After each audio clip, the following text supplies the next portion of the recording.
because when the new trial was ordered, the 10th Circuit said that the bite mark would not be allowed in a new trial. It had been totally disproven.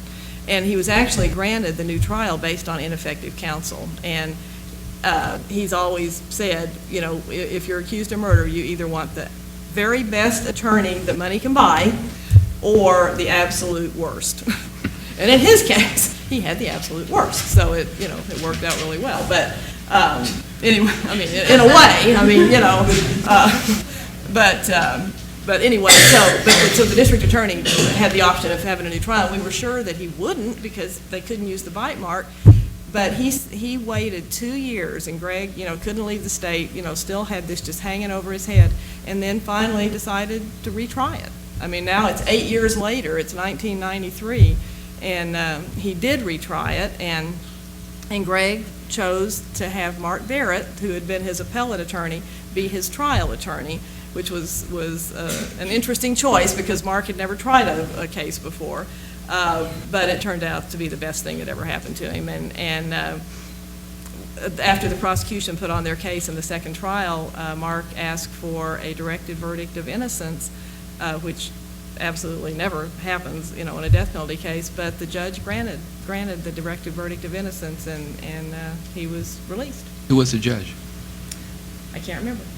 I was there. Believe me, it was one of the most emotional. I mean, when we had gone to lunch, you know, after the prosecution arrested, we were all there because we were possibly going to be called as just kind of character witnesses, my parents and myself.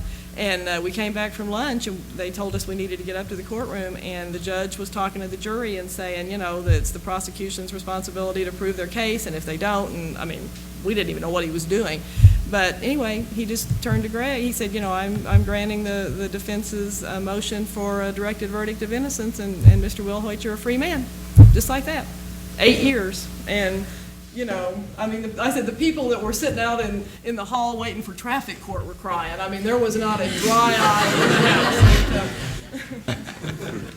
So, and by then we had moved, you know, I really didn't go into but we had lived in Germany for 3 years, and I was there when Greg was convicted and sentenced to death, which was one of the most you know, when my dad had to call and tell me that, it was just horrible. And then the Army, we moved to Fort Riley, Kansas, which was is in Manhattan, Kansas, where K-State is, and we were about 5 hours away, and that was just a tremendous improvement because I was able to at least be close enough to help during the appellate work. And then we moved to Edmond, and that's where we were living when Greg had his second trial. So at least I was able to be close to my parents and my nieces, you know, and that was a tremendous help for me personally.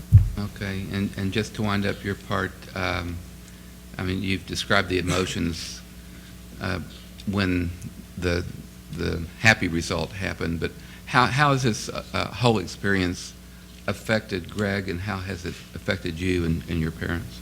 Well, Greg had an amazing attitude. I've always said I would have lost my mind. I don't know how these